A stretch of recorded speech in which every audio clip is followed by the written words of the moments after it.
We spend our entire lives trying to become experts. We study, we practice, and accumulate titles. But there is a hidden danger in expertise. It's called the curse of knowledge. The more we think we know, the more our minds close. We start to see only one way to solve a problem. We stop asking why. We become rigid, predictable, and eventually, we plateau. In the 13th century, Zen Buddhism introduced a concept that flips our modern idea of success on its head. It's called Shoshin. Translated, it means beginner's mind. Shunryu Suzuki once said, "In the beginner's mind, there are many possibilities, but in the expert's mind, there are few." Today, we explore why your greatest competitive advantage isn't what you've learned. It's your ability to forget it. We will dive into the 3 pillars of Shoshin and how you can use them to master discipline and unlock creativity. There is an old story of a university professor who went to visit a famous Zen master. The professor wanted to learn about Zen, but kept interrupting him to share his own opinions and theories. The master listened patiently and began to pour the professor a cup of tea. He filled the cup and then kept pouring. The tea spilled over the rim, onto the table, and onto the professor's robes. "Stop!" the professor cried. "The cup is full. No more will go in." The master smiled and said, "Like this cup, you are full of your own opinions and speculations. How can I show you Zen unless you first empty your cup?" This is the first rule of Shoshin. Empty your cup. In our daily lives, we approach every situation with preconceived notions. When you sit down to work, you think you already know how the day will go. When you talk to your partner, you think you already know what they're going to say. But Shoshin demands that we approach the familiar as if it were the first time. Imagine if you approached your work today with the same curiosity you had on your very first day of the job. You would notice details you've been ignoring for years. You would find efficiencies you've become too expert to see. To practice this, you must consciously say to yourself, "I do not know the outcome of this." By admitting you don't know, you open the door for a better way to enter. The biggest obstacle to Shoshin is the ego. The expert's ego wants to be right. It wants to be respected. It wants to protect its status.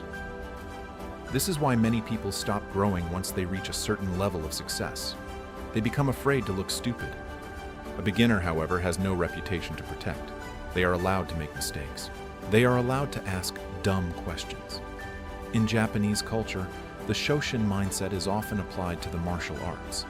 Even a black belt is encouraged to wear their belt until it becomes so worn and frayed that it turns white again, signifying a return to the beginner state.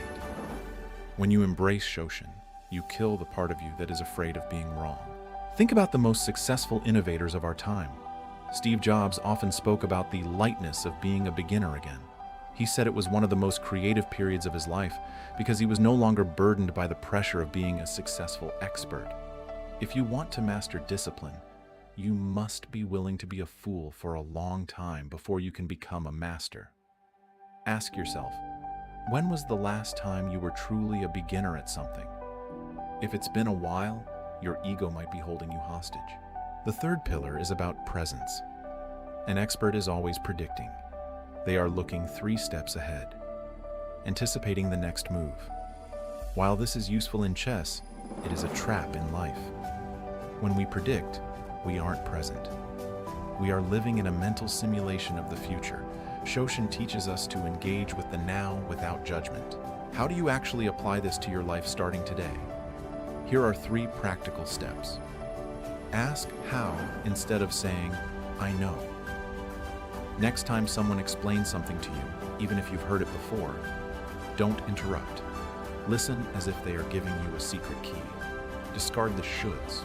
We often say, "This is how this task should be done." Try asking, "What is another way this could be done?" Find wonder in the mundane. Spend 5 minutes today looking at something common. A leaf, your keyboard, a cup of coffee, and try to see it as if you've never seen before. Discipline isn't just about grinding and working hard. True discipline is the ability to keep your mind open when the world tries to close it. It is the discipline to remain a student, even when you have become the teacher. Your journey doesn't end when you reach your goal. In fact, That's where the danger begins. The moment you believe you have arrived is the moment you stop moving. Keep your mind empty, keep your ego small, keep your curiosity large. If this exploration of Shoshin resonated with you, hit the like button and subscribe to join us as we uncover more ancient rules for modern mastery. Before you go, leave a comment. What is one area of your life where you have become too much of an expert? Let's talk about how to find our beginner's mind together. Stay curious, stay disciplined. I'll see you in the next video.